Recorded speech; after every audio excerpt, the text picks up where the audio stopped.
Mike accidentally spills some ketchup on himself. When he looks up, his mom's video camera is pointed right at his face. Annoyed, he tells her to delete the footage and Daisy complies. But just as she goes to clear it, her finger slips and hits the rewind button instantly. Reality glitches, everything around them starts backwards, spooling and fast forward. Time rewinds to the exact second before Mike picks up the ketchup. Daisy snaps out of it, utterly terrified. She screams at her son to stop what he is doing. Didn't you just squirt the ketchup on yourself? Mike is completely bewildered by his mom's freakout. Daisy frantically tries to recall what just happened and explain the glitch, but Mike just stares at her, totally clueless. Sighing in relief, Daisy convinces herself it was just a vivid hallucination, but their bizarre conversation has already caught the eye of a cop sitting nearby. Creeping anxiety settles deep into Daisy's chest, and the two quickly check out of the diner. The second they hit the highway, that bad vibe only gets worse. Hoping to calm his mom's frayed nerves, Mike blasts the radio and steps on the gas. But Daisy feels a wave of dread and orders him to slow down. Instead of listening, Mike grabs the camcorder, laughing and trying to film his mom's panicked face. Right on cue, a piercing police siren wails from behind them. Mike panics and pulls over to the shoulder. Daisy warns her son to keep his cool, cooperate politely with whatever the officer asks, or it could literally cost him his life. Mike rolls down his window, forcing a smile, only to freeze standing outside as the exact same cop from the diner. Daisy quickly explains they're just on their way to college move-in day, but this cop is radiating pure hostility. He demands to know if there are any weapons in the car. Daisy laughs it off and denies it. The cop fires back at Mike, asking if he knows why he got pulled over. Smothering his irritation, Mike mutters that he was speeding. Since you admitted it, I'll let that go. However, you were operating a handheld device while driving a motor vehicle. But before the words are even out, the cop spots the camcorder. He aggressively demands to know if they are filming him and instantly lunges through the window to rip it out of their hands. In the chaotic scuffle, Daisy accidentally hits the rewind button again. Time reverses on the spot. Everything flies backward right in front of her eyes. When Daisy opens them, she's right back at the moment Mike first picks up the camera. Seeing the sheer agony on his mother's face, Mike puts the camcorder down. Daisy frantically asks where the cop went. Mike just looks at her like she's lost her mind. It is obvious he has absolutely no memory of the rewound timeline. Now completely losing it, Daisy commands her son to pull over immediately. She grabs the camcorder and steps out of the vehicle to look around. Right then, the police cruiser roars up behind them again. Mike yells to the officer for help, assuming his mom is having a medical emergency, but Daisy's heart drops into her stomach. Stepping out of the cruiser is that exact same cop. The officer completely ignores Mike's plea for medical help. Instead, he mocks them with a cold sneer and orders Mike to get the car off the highway right now. Mike angrily snaps back to defend his mom, but the cop doesn't argue. He draws his pistol. Seeing the gun, a desperate Daisy hits the rewind button again.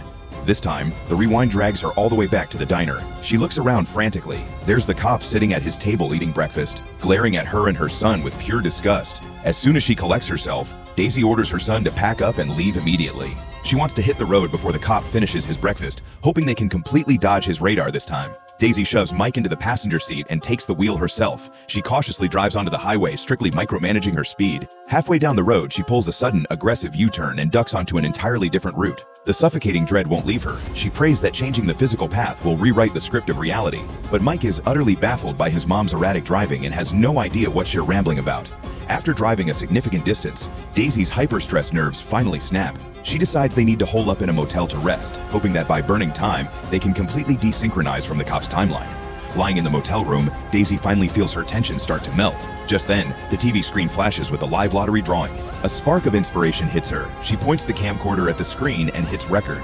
The moment the winning numbers are called, she presses rewind, jumping straight back to the start of the live broadcast. Daisy smirks and makes a bet with her son. If she can perfectly predict the winning numbers, he has to obey her every command for the rest of the trip. Deep down though, Daisy knows this little bet is just a sad attempt to distract herself and escape reality. Mike's jaw drops when his mom correctly rattles off every single number. But before they can even enjoy the lightened mood, heavy knock rattles the door. Mike opens it, and standing on the threshold is Once again. The cop Daisy's heart instantly leaps into her throat. The cop coldly claims he received a noise complaint about their room and demands to see their IDs. Just like the previous loops, Mike feels violated by the harassment and refuses to cooperate. Daisy quickly lifts the camcorder to record. The cop's temper flares instantly. He screams at her to shut it off and lunges forward to grab it. Mike jumps in to shield his mom. The split second, the cop draws his gun. A panicked Daisy slams the rewind button. Back to the diner. Daisy grips the camcorder with white knuckles, staring at the cop eating his breakfast. No matter what, they keep getting sucked back into this horrific loop. She has to break it. Daisy grabs the camera and walks straight up to the officer's table. Forcing herself to sound calm and pleasant, she introduces herself and her son,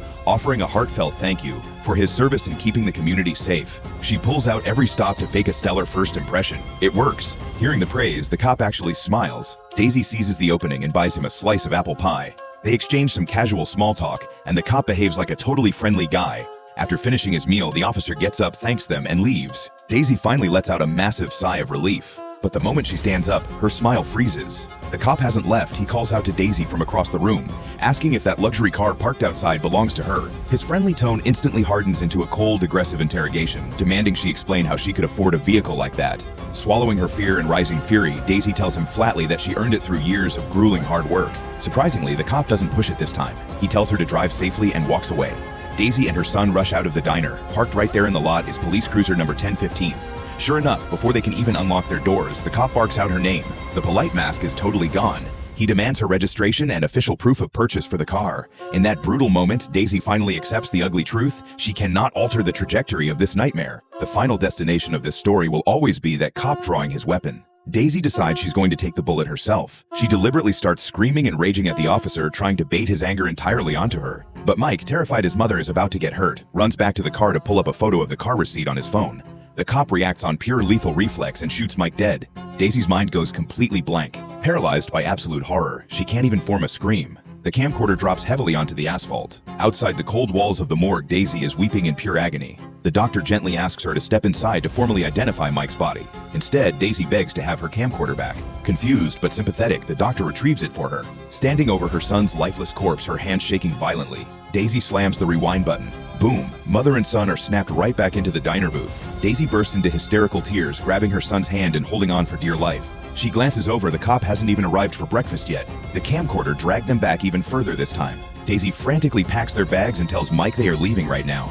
But the exact second they push through the exit doors, they collide head-on with the cop. Daisy shakes like a leaf, but the cop politely holds the door open for them like a total gentleman. The mother and son bolt to the car and speed off. The crushing weight of the panic and psychological trauma is too much. Daisy breaks down sobbing at the wheel. After a few minutes, she decides to tell her son the absolute truth about everything. She admits she doesn't know if her brain is short-circuiting or if they are trapped in some sick parallel universe. Mike listens quietly, thinks for a brief moment, and realizes something. Maybe the road they've been actively avoiding this entire time is the only safe path to his school? There is a major fork on the highway? One route leads straight to Mike's college, while the other heads toward his uncle's house. Before this whole nightmare started, Mike had asked to visit his uncle before the semester began.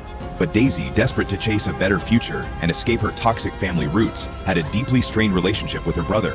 She had stubbornly insisted on taking the direct route to the school, unknowingly locking them into the death loop. Going home was the only exit. Daisy instantly corrects her course, steering down the long-avoided detour back home. She comes face to face with her brother for the first time in over a decade. He doesn't hold a grudge, and Daisy's heart finally finds a shred of peace. She confesses everything to him, the camcorder, the time-bending rewinds, and the terrifying truth that no matter how they play their cards, that rogue cop always murders Mike before he can reach campus. Remarkably, her brother doesn't doubt her for a second. He vows to personally get Mike to school safely. He digs out an old map, plotting a highly covert route through the hidden trails they used to play in as children.